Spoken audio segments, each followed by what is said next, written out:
दोस्तों, उत्तरकाशी में एक जगह नहीं, दो जगह नहीं, तीन जगह पर बादल फटे हैं। पहली जगह है धराली, दूसरी जगह है हर्षिल का आर्मी कैंप वाला इलाका और तीसरी जगह है सुक्की गांव। हर्षिल आर्मी कैंप बह गया है, 11 जवान लापता बताए जा रहे हैं। दोस्तों, मरने वालों की संख्या सैकड़ों में पहुंच जाए तो कोई हैरानी की बात नहीं होगी। अकेले धराली गांव में 900 लोग रहते हैं, 200 से ज्यादा घर हैं, 20-25 होटल्स थे। सिर्फ 100 से 125 लोग रेस्क्यू किए गए हैं।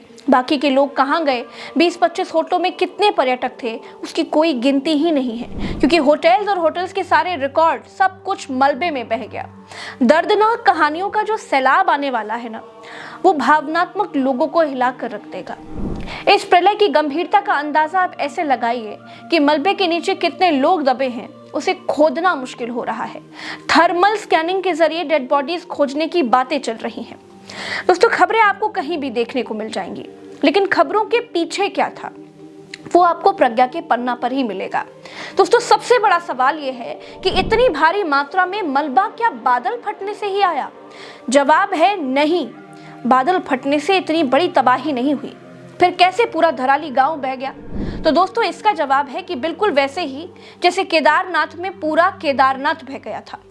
चलिए मैं आपको विस्तार से पूरी बात समझाती हूँ। देखिए, केदारनाथ में क्या हुआ था। पहाड़ी पर एक जगह नदी के मुहाने पर पत्थर अटक गया था। जब पानी का दबाव बढ़ा तो पत्थर हट गया और एक साथ पानी केदारनाथ घाटी में आ गया और केदारनाथ में आपदा आ गई।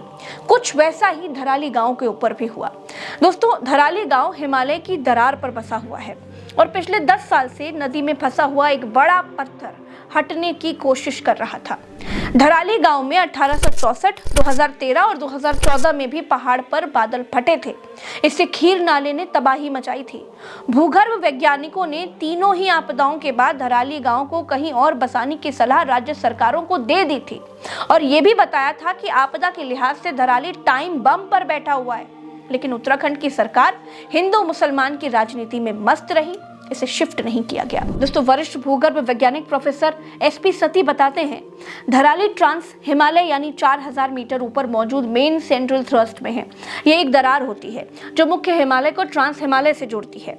ये भूकंप का अति संवेदनशील जोन भी है। जिस पहाड़ से खीरगंगा नदी आती है वो 6000 मीटर ऊंचे ग्लेशियर से जुड़ा है। जब भी वहां ऊपर ग्लेशियर में हलचल होती है, सैलाब की नौबत आती है जो धराली को तहस नहस कर देता है।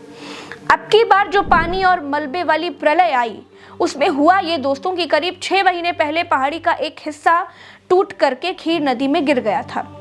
ये बड़ा पत्थर नदी के मुहाने पर अटक गया था और लोगों ने पहाड़ों को खोदने की और पहाड़ों पर अत्ती मचाने की कोई कसर नहीं छोड़ी। ग्लोबल वार्मिंग के कारण धराली गांव से ऊपर हिमालय की बर्फ बहुत तेजी से पिघलने लगी थी। ऊपर बर्फ पिघल रही थी, पानी ज्यादा मात्रा में नीचे खीरगंगा नाले में आना चाहिए था, लेकिन वो आ नहीं पा रहा था।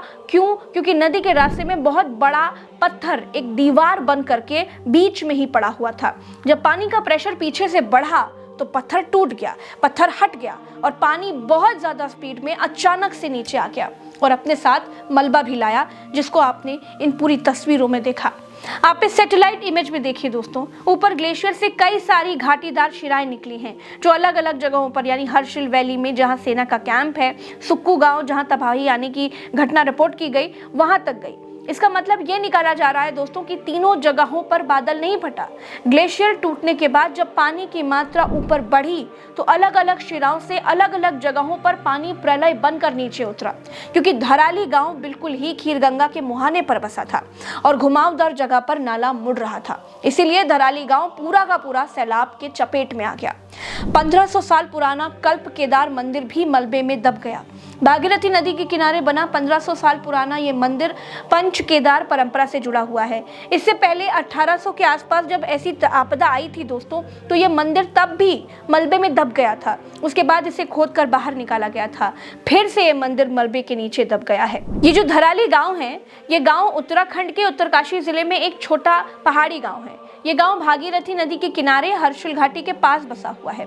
धराली गांव गंगोत्री यात्रा का एक मेन पड़ाव है। गंगोत्री धाम से पहले ये आखिरी बड़ा गांव है जहां लोग आगे की कठिन चढ़ाई के लिए रुकते हैं।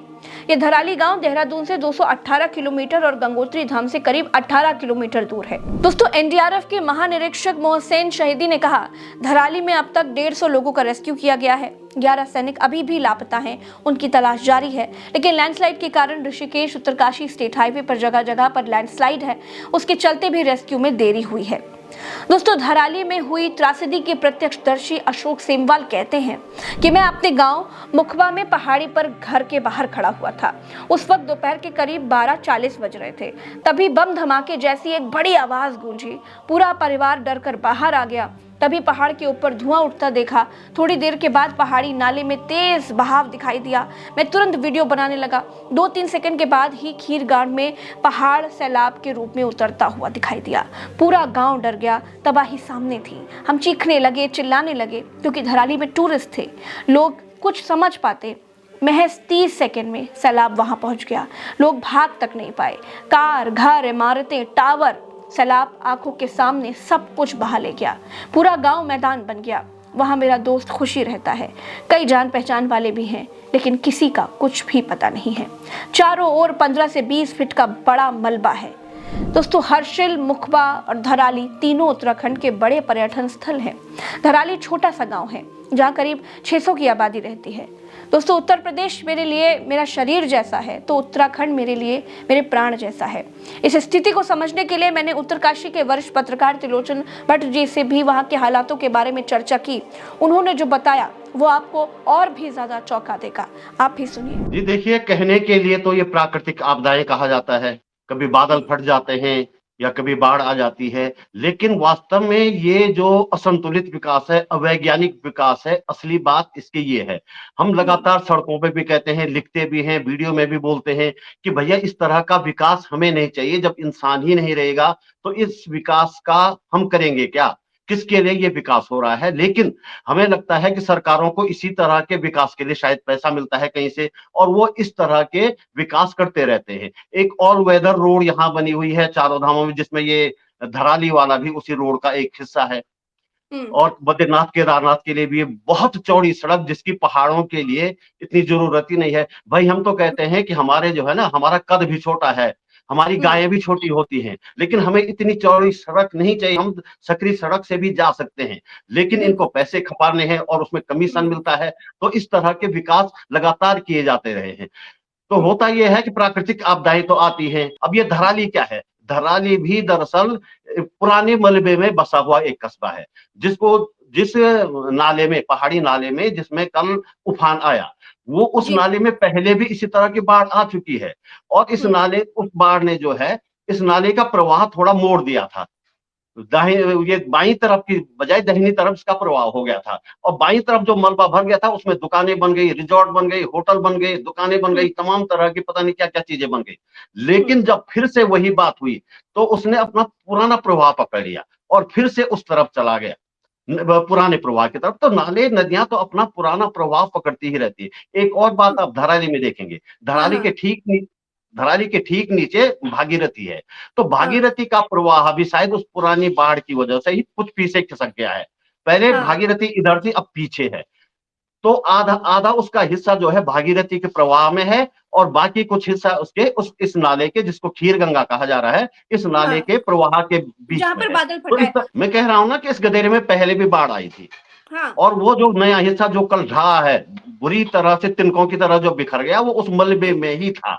तो पहली बात तो ये है, जहां इस तरह के इलाके हैं, इस तरह के गदेरे में जो नाले हैं, उसके आसपास नहीं बनने चाहिए, ऐसे निर्माण होने नहीं चाहिए।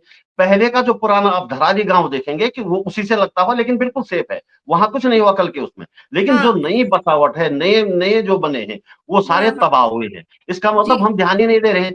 और रोकेगा कौन? कोई अथॉरिटी भी तो होते ना, कोई रोके उनको, भैया यहाँ मत बनाओ, दूसरी जगह बनाओ, लेकिन कोई रोकने वाला नहीं है। वैसे ही वो गंगोत्री हाईवे है, वहां पे रिजॉर्ट बन गए, वो बन गए, बस पैसों पे लोगों का ध्यान है, इस तरफ तो ध्यान ही किसी का नहीं है। भाई एक दिन हम मरेंगे, इस तरफ पे तो ध्यान देना चाहिए। किसी दिन आ गया, लगातार लोग कह रहे हैं। और ये नाला जो है, ये नाला कोई छोटा नाला नहीं है, ऊपर ग्लेशियर से निकलता हुआ नाला है, एक तरह से ग्लेशियर लेक से इसमें पानी आता है। हालांकि ग्लेशियर अब कम हो गए हैं, तो लेक में भी पानी पानी अब बढ़ गया होगा बल्कि, तो वहीं से इसमें पानी आता है।